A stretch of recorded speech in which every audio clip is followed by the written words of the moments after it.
You just spent the afternoon with your closest friends, people you genuinely love, people who make you laugh, people you actually chose to be there with.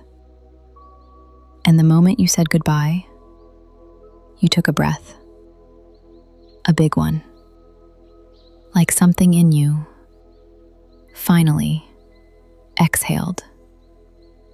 And the only thought in your head on the way home was couch, silence, nothing. Not because the time was bad, not because you didn't want to be there, but something in you was clearly waiting for it to end. If that sounds familiar, you're not broken, and you're definitely not a bad friend. Welcome to Introvert Island, where we don't try to become extroverts. We just figure out how to survive in a world that was built for them. I'm your host, Megan. Today we're talking about something that a lot of introverts and HSPs feel, but almost nobody says out loud. The exhaustion that comes after being with people you actually like. We're going to look at why it happens, why it doesn't mean what you think it means, and what to do about it. Here's what I've noticed about myself. When I make plans with friends, I'm genuinely excited. I look forward to it. I show up. I'm present. I have a good time. And then, the second we say goodbye, I take this big breath, like a pressure valve, releasing, and my brain is already running the calculation. Okay, how fast can I get home? Couch, silence, nothing.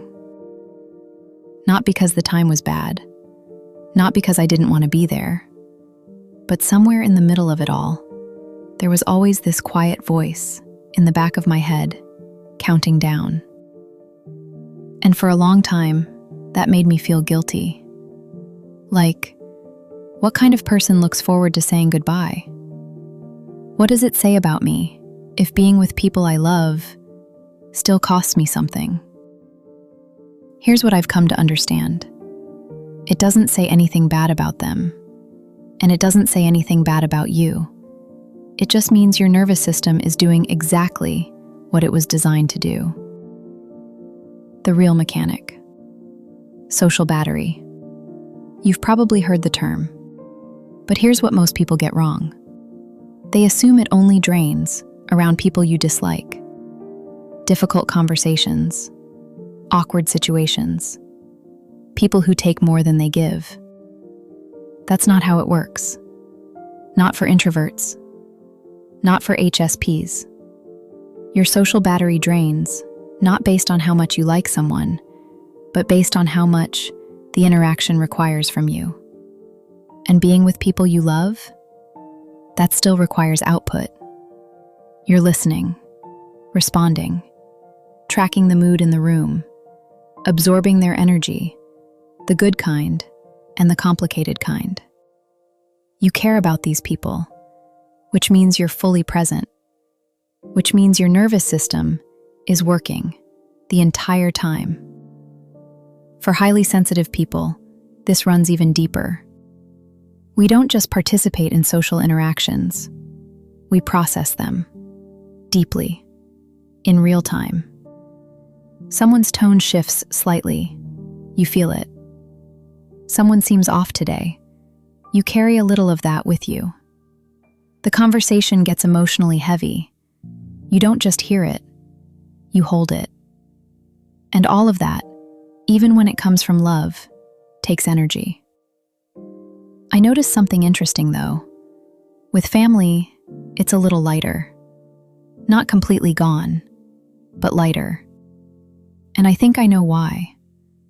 With family, there's less performing, less managing impressions, less of that background hum of, are they okay? Are we okay? Did I say the right thing? The baseline is just more familiar, which tells me the drain isn't about love. It's about the invisible work that happens underneath every interaction. The more invisible work you're doing, the more you'll need afterwards. What to do with this? So what do we actually do with this information? Two things, practical ones. The first one, stop treating the exhale as a warning sign. That big breath you take the moment you say goodbye, that's not your body telling you something was wrong. That's your nervous system finally getting permission to decompress. Let it. Don't analyze it. Don't feel guilty about it. It means you were fully present. It means you gave something real. The decompression after connection is not a rejection of the people you were just with. It's just the cost of showing up completely. The second one, build the landing space in advance, not as an escape, as a container. Before you go into a social situation, even a good one, even one you're excited for, decide what comes after. Something quiet, something low demand, something that belongs only to you. Not because you're dreading the time with people, but because knowing there's a soft landing waiting actually lets you be more present while you're there. You're not white-knuckling through the last hour, waiting for it to end. You're just there, because you know you'll get what you need after. You can love people deeply and still need silence afterwards. Those two things are not in conflict. So here's your small thing for this week. The next time you leave a gathering, even a good one, notice the exhale. And instead of feeling guilty about it, just say to yourself, that was real, and now I get to rest. And tell me in the comments, do you feel this too? That moment of relief right after saying goodbye to people you actually love?